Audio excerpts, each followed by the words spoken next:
इतना पढ़ो कि लोग तुम्हें पागल कहने लगे। गर्मी का मौसम, ना कोई पंखा, ना कूलर, ना एसी। पिछड़ा हुआ गांव जिसे शहर में 4 लोग भी नहीं जानते। सड़क इतनी कच्ची कि 4 कदम चलना भी मुश्किल हो। परिवार की हालत कुछ ऐसी कि साला खुदकुशी करने का मन करे। कमाने वाला एक पिता और उस छोटी सी कमाई पर पलने वाली 3 औलादें और माँ। रात ढल रही थी। पूरा गांव एकदम गर्मी से परेशान, इस करवट से उस करवट, बस करवटें बदलकर अपनी नींद पूरी कर रहा था। लाइट्स तो छोड़ो, एक मोमबत्ती का होना भी मुश्किल था। लेकिन तभी उसी गांव के एक झोंपड़े के मकान में एक छोटी सी लालटेन जल रही थी, जिससे कुछ 3 मीटर दूर एक जवान लड़का पसीने से भीगा हुआ अपनी किताबों को रटे जा रहा था। वो पसीने से पूरा भीग चुका था। ऐसा लग रहा था उसने पसीने से नहा लिया हो। लेकिन फिर भी उसको देखकर जरा सा भी ऐसा नहीं लग रहा था कि उसको गर्मी लग रही है या अंधेरा और पसीना उसे परेशान कर रहा है। वो बस पढ़ते जा रहा था। वो किताबों में कुछ इस कदर खोया था कि उसे बस पढ़ना ही समझ आ रहा था। उसे आग के गोले जैसी गर्मी और पसीने से कोई फर्क नहीं पड़ रहा था। रात के 12 बजे, फिर 1, फिर 2 और अब 3 बज चुके थे। ना जाने वो लड़का कब से पढ़ने बैठा था, लेकिन अब तक पढ़ रहा था। तभी अचानक पूरे कमरे में अंधेरा छा जाता है। एकदम से गुफ अंधेरा पूरे कमरे को अपनी चपेट में ले लेता है। दरअसल वो लालटेन अब बुझ चुकी थी। उस लड़के के मन में क्या चल रहा होगा उस वक्त, क्या आप बता सकते हो? उस वक्त उस लड़के के जुबान से जो बात निकली ना, कसम से मजा आ जाएगा। वो लड़का बोला, उफ यार, काश थोड़ा और पढ़ लेता। अब बताओ, क्या तुम में से कोई इतना पागल है पढ़ने को? उस लड़के को सब उस गांव में पागल कहते थे। गांव वालों से पता चला कि वो लड़का कब पढ़ने बैठता था, लेकिन कब तक पढ़ता रहेगा कोई नहीं बता सकता था।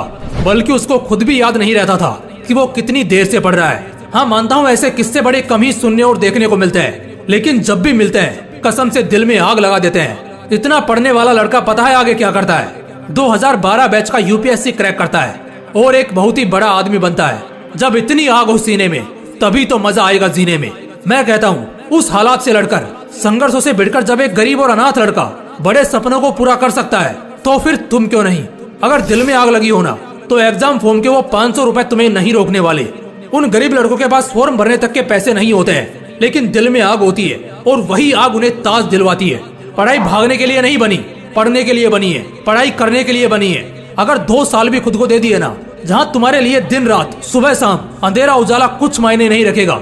मायने रखेगी तो सिर्फ एक चीज कि बस बहुत हो गया, अब सिर्फ और सिर्फ पढ़ना है। चाहे कुछ भी हो जाए, बस पढ़ना है। वैसे इसके लिए खुद को उकसाना नहीं है और ना कोई जबरदस्ती करनी है। बस अपने दिमाग को और अपने मन को समझाना है पढ़ने के लिए।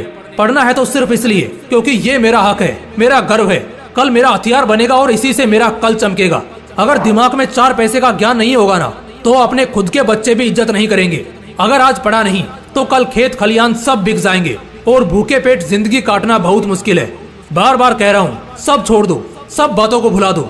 दिलो दिमाग में बस एक बात साफ रखो, अब मजा करना है पढ़ते वक्त। इतना पढ़ना है कि साला लोगों को लगने लगे कि कहीं पागल तो नहीं हो गया ये। तुम्हें ये तो मालूम ही है कि यही पागलपन वाली मेहनत ने लाखों घर बसाए हैं, लाखों जिंदगियां बनाई हैं, लाखों लोगों की किस्मत चमकाई है। अगर उस बुलंदी पर पहुंचना ही सिर्फ एकमात्र मकसद होगा ना, तो कसम से वो तुम्हें झक मार कर मिलेगा। लेकिन उन सबसे पहले, उस उजाले के कल से पहले आज तुम्हें पढ़ना होगा। इतना पढ़ना होगा, इतना पढ़ना होगा कि किताबें तुमसे थक जाएं, लेकिन तुम्हारा हौसला ना थके। मजा आने लगेगा यार।